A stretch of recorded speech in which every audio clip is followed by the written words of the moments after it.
So we got as expected, a close race. That's what I thought was going to happen. Right. Kitty's up a little bit. Yeah, she's up a little over 500 points. And I have a feeling this thing's going to go until after midnight for sure. Yeah. But, in the primary, I think we were up 300 or 400 votes, and then it ended up we lost by 700. But, it all depends on who the late voters were. And I'm assuming that they count the first votes in first, but I'm not positive about that.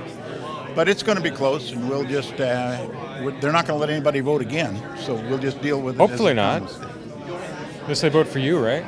Well, I'm ready to let it go just the way it is. Just count the ones you've got, and if I'm a winner, I'm a winner, and if I'm not, I'm not. So if you win, what are we going to look forward to? What's going to happen right away? The first thing I'm going to do is call the 4 counselors who are supporting Kitty and ask them if we can sit down and have lunch, just one at a time.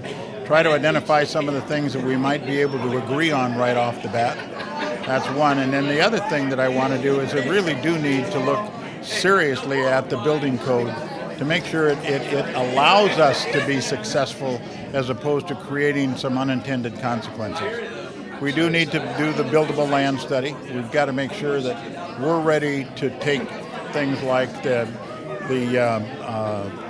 cell plant that went to Salem and Hillsborough. We can have it here. I understand that the Hynix thing went sideways as a result of the economic situation in terms of solar panels.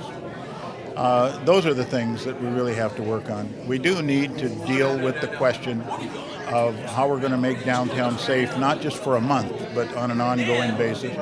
And I would expand downtown to be further than just right in the center of downtown, but all the way over to Hilliard and maybe Adams, 18th to the river. And we're going to have to make some tough priority choices here. It looks like the measure for roads is passing, and that's good. So we're going to get some of our roads fixed.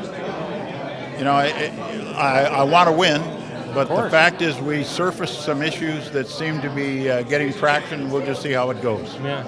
So if you don't win, what's Jim Torrey going to do for the next 4 years? Spend a lot more time with his grandkids and read a few more books. So it's a win-win. Yeah, I told my wife the worst things happen, we'll go on a vacation. There you go. So what do you think of Obama's win?